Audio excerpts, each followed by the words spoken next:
Being reunited with those you love is one of the happiest experiences on earth. The familiar face, the reassuring voice, the comforting embrace. But imagine what it would be like to be reunited with someone you thought you'd lost forever. Not just someone who had changed jobs or moved away, but someone you thought you would never see again, never could see again.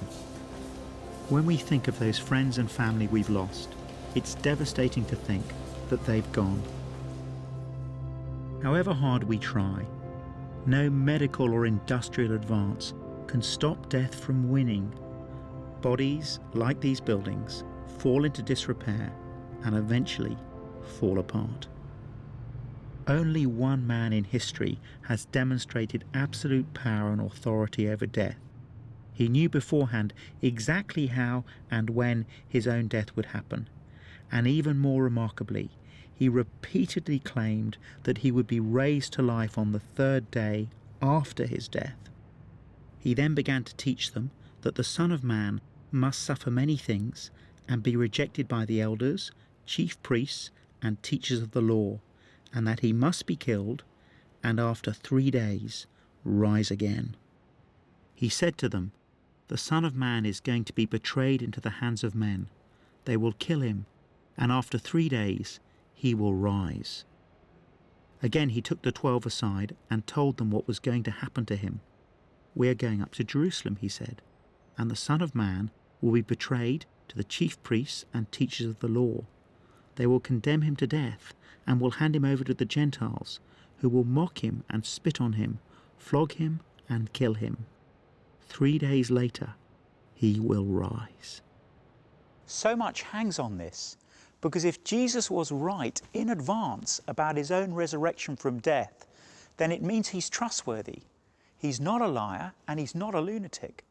It proves that we can trust him. It also proves that there is genuine hope in the face of death. If Jesus really was raised from death, then we can be too. But if Jesus was wrong about this, then Christianity is founded on a lie. So how can we be sure about Jesus' staggering claim? First of all, we need to know that Jesus really did die. At the end of his account of Jesus' death, Mark focuses on 3 women who have watched him suffer and die. Not only have they watched him die, but 2 of them also watch him being buried. Mark tells us, Mary Magdalene and Mary the mother of Joseph saw where he was laid.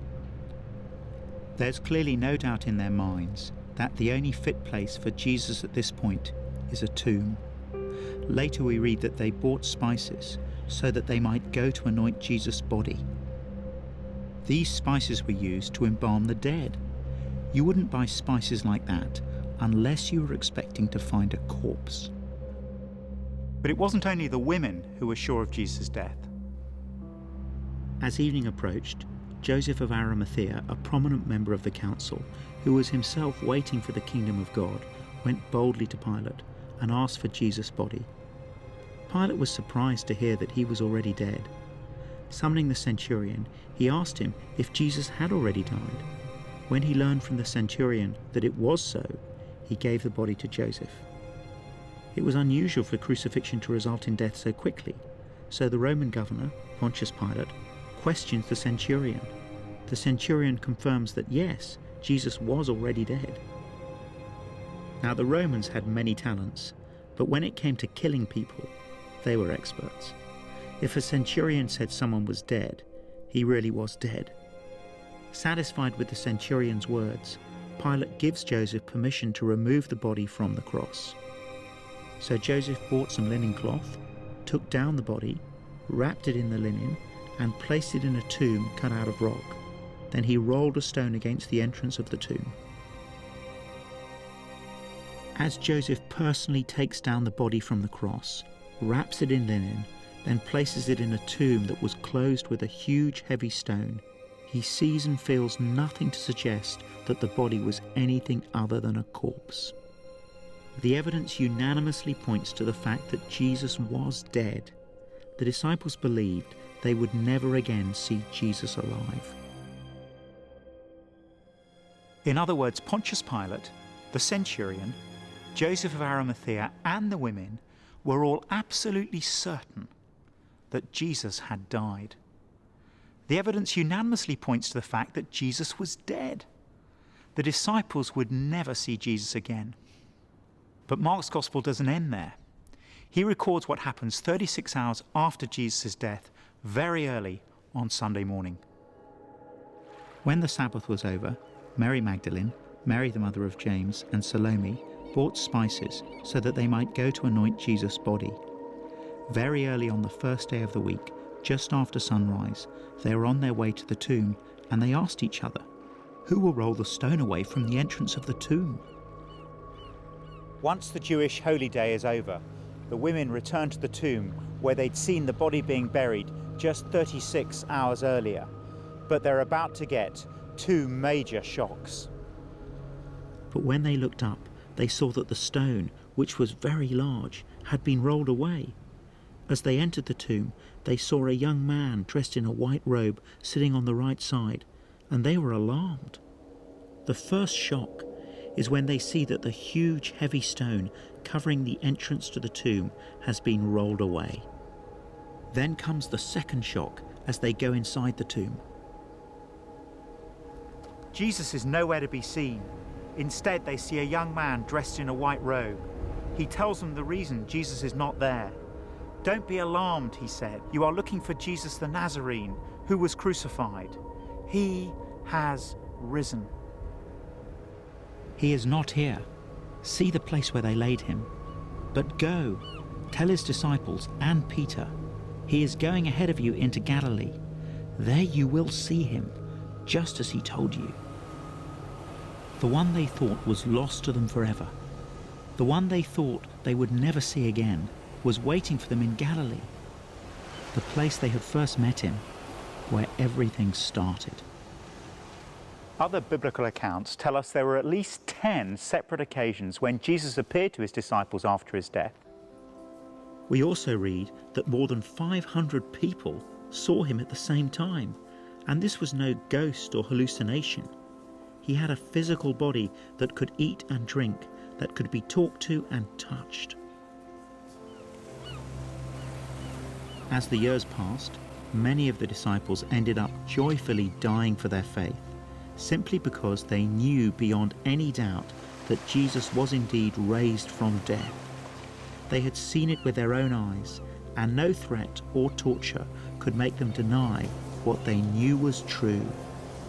They had seen firsthand that Jesus had triumphed over death, so death no longer had any fear for them or any power over them. But Mark is under no illusions about the outrageousness of this claim. He doesn't gloss over the struggle to believe what has just happened. In fact, he says this: "Trembling and bewildered, the women went out and fled from the tomb. They said nothing to anyone because they were afraid." Even though Jesus had told them repeatedly in advance that it was all part of the plan, it's still too much for them to fully understand or accept. And it may be that it's a struggle for you too. The temptation may be to forget all the evidence we've seen about who Jesus is and what he said he would do. Like the women, our instinct may be to run away from the resurrection and say nothing to anyone. But just as death was not the end for Jesus, so it won't be the end for us. Remember the words of the young man in the tomb. He told the women to tell the disciples, "He is going ahead of you into Galilee. There you will see him, just as he told you." You see, it's not only the disciples who will see the risen Jesus. You will see him too. Acts 17 verse 31 tells us, "For God has set a day when he will judge the world with justice by the man he has appointed. He has given proof of this to all men by raising him from the dead." In other words, there will be a day of judgment for all of us. The resurrection guarantees that one day we will all be raised physically from the dead, and Jesus will be our judge on that day. The only question is, are we ready to meet him? One man who certainly was not ready was Peter, the fisherman from Galilee who had been one of Jesus' closest disciples, the one who guided Mark as he wrote his book. Peter was the disciple who had earlier criticized Jesus for predicting his own death and resurrection. who had fallen asleep when Jesus had told him to keep watch, who had told Jesus, "Even if I have to die with you, I will never disown you," and then, that same night, had denied even knowing Jesus, not once, but 3 times. We know that Peter felt the terrible weight of his own sin. Mark tells us that as soon as he disowned Jesus for the 3rd time, Peter remembered the word Jesus had spoken to him, "Before the rooster crows twice, you will disown me 3 times." And he broke down and wept. Peter wept because he knew his sin had finally caught up with him, and there was nothing he could do to put it right. But remember the words spoken by the man in the empty tomb after Jesus is raised. "Go, tell his disciples and Peter, he is going ahead of you into Galilee. There you will see him, just as he told you." It's a beautiful detail. Having died to pay for sin, and having risen from death to prove that sin was truly paid for, Jesus wants Peter to know that he is included. If he would only trust Jesus, then all of his sin, every denial, every failure to love God as he should, would be fully and finally forgiven. The friends would be reunited. One of the first funerals I ever took was for a professional musician called Stuart Spencer, who died of leukemia in his late 30s. I saw him 3 days before he died, and I'll always remember my last visit to him. I was feeling emotional, and without thinking I just said, "Stuart, what's it like to die?" And I'll never forget his answer. He looked at me very calmly and said, "Rico, Christ has risen." The resurrection may be precious to you, but I'm going to stand before God in a few days' time. Do you have any idea how precious it is to me? You see, Stuart knew he was a sinner, just like Peter, just like you and me. But he also knew for certain that Christ had died and risen for sinners. And because of that, he knew what awaited him beyond death, a real physical resurrection of his body, a body that will eat and drink, be talked to and touched, a body that will never again see sorrow or suffering, disease or decay. He also knew who awaited him, ready to welcome him, the familiar face, the reassuring voice, the comforting embrace. Because of the certainty of the resurrection, Stuart could joyfully and calmly trust Jesus with his own death. Can you?